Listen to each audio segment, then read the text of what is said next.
In 1974, Grenada gained its independence from the United Kingdom, right? The newly independent nation operated as a democracy, although very corrupt until 1979, when the New Jews movement, a Marxist-Leninist faction led by Maurice Bishop, overthrew the government in a violent coup, yet bloodless. American officials became concerned when Bishop suspended the Constitution, detained a number of political prisoners, and established close relations with the communist world, most notably their neighbor Cuba. Well, not really neighbor, right? More like 5,000 miles away, but in their backyard, neighbor Cuba. Shortly after taking power, the Bishop government, with the help of Cuba, Libya, and other countries of the radical left or communist aligned bloc, began to build the Port Stanley's Airport. First proposed in 1954 while Grenada was still a British colony, the airport included a 9,000-foot runway, probably the most longest runway in the Caribbean, which the United States officials noted would accommodate the largest Soviet aircraft. While the Bishop government vowed that the runway had been built to accommodate large commercial tourist aircraft, the United States officials feared that the airport could be used and would be used to help the Soviet and Cuban transportation of arms and communist insurgents to Central and South America, and even to some parts of the Caribbean. On the 19th of October 1983, an internal power struggle boiled over, where another Cuban-friendly Marxist, Bernard Corrad, assassinated Maurice Bishop and took control of the Nujos or the Grenadian government. Elsewhere at the same time, the Cold War was heating up and at its final stages.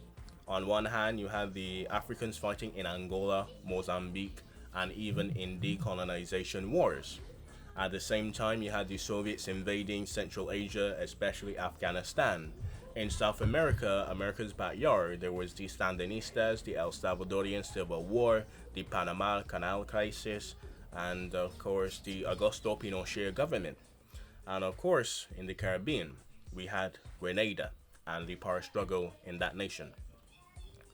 And in 1980, Asia was pretty quiet. I believe Asia was pretty quiet. There was probably the insurgents in the Philippines, but Asia was pretty quiet after that. On the, I could be wrong though, I could be wrong. On the 4th of November 1979, a group of armed radical students in Iran seized the American embassy in Tehran, taking 52 American hostages. Two rescue attempts were ordered by the administration of President Jimmy Jimbo Carter, my guy, the Mr. Rogers of America, right? And these attempts nevertheless failed. And the Iranians held the American diplomats hostage for 444 days, finally releasing them the moment Ronald Reagan was sworn in as the 40th President of the United States on the 20th of January 1981.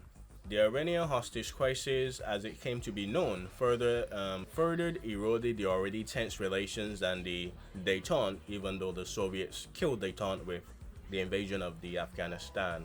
But it further eroded relations and the tense relations between the United States and the Soviet Union, that never really fully recovered from the 1962 Cuban Missile Crisis. So you could tell it was gone to shit. In March 1983, President Ronald Reagan revealed the so-called Reagan Doctrine, a policy dedicated to ending the Cold War by eradicating communism worldwide, in the form of the Good Neighbor policy for its backyard and South America, the Monroe Doctrine, Walk Softly and Carry a Big Stick, all jumbling to the 1980s conservative, progressive, Dixiecrat lifestyle. So, yeah. In advocating his so-called rollback approach on communism, Reagan emphasized the rising influence of the Soviet-Cuban alliance in Latin America and the Caribbean basin, or where I'm from, the Caribbean chain, including Dominica and Cuba as well. So,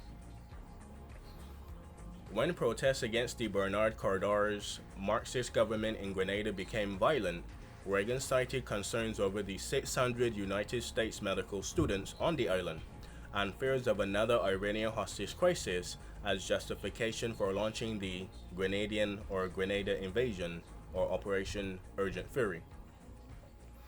Just 2 days before the invasion of Grenada began on the 23rd of October 1983, terrorist bombings of the United States Marine barracks in Beirut, Lebanon, had taken the lives of 220 U.S. Marines, 18 sailors, and 3 soldiers.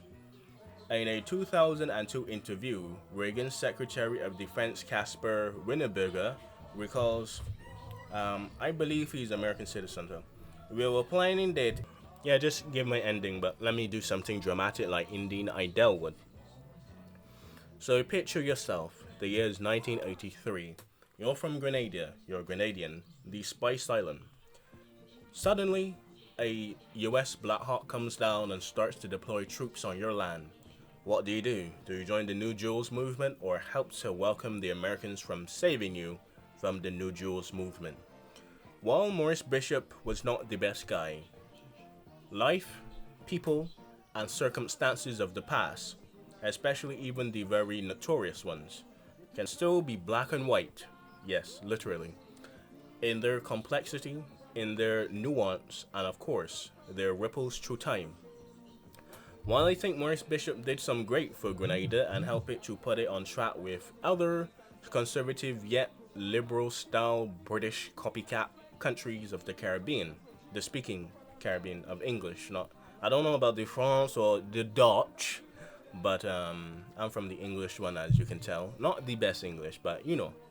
Anyway, so like I said, it's a bit more nuanced. While he helped to create Grenadian self-identity, he helped to build schools, hospitals, infrastructure, of course with the help of Cuban aid, and that Cuban aid wasn't just for, well, communist brother, you are here, El Salvador, you are going to be my very good friend. Yeah, it was to help launch guerrilla attacks into South America, as Cuba was basically the USSR of the South American, Latin American community, so let's not get too carried away, okay? While Castro's legacy is still yet complex, he was still a dictator, he still spilled blood on African soil, though he wanted African independence, but of course he chose the leftists. He did not even try to unite the African forces into defeating the Portuguese, and continued the civil wars in Africa, South America, which had been independent for years, but you get what I'm saying. And as this monologue runs on, and as the Cold War gets hotter, with Abel Archer in the West, in Europe, with Abel Archer in Europe, the Soviets in Central Asia, the Cubans in Latin America, and the Chinese in East and Southeast Asia, what will happen? Will détente succeed? Will the world blow up?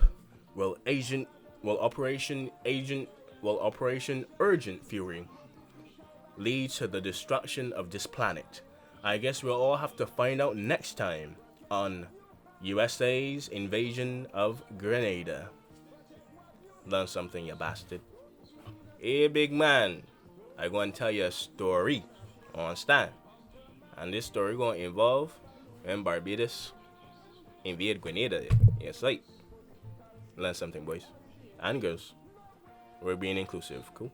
We were planning the very week for the actions in Grenada to overcome the anarchy that was down there, and the potential seizure of American students, and all the memories of the Iranian hostage crisis came flowing back. Well, he didn't say that, but I mean, it will make sense, right? And anyway, that is the background. It is a 4-day invasion, and only recently, it was like 6 years independent by the time the invasion actually began. 1974, 75, 76, 77, 78, 79, 10 years, almost 10 years to the date. Anyway, guys, hope you enjoy that one. I'm gonna redo the beginning, because at the end I really enthusiastically really got it going, but I'm gonna just redo the beginning all the way up to Cuban Missile Crisis, and that should be good enough for you. Anyway, guys, hope you enjoyed, hope you learned something, and I'll see you next time.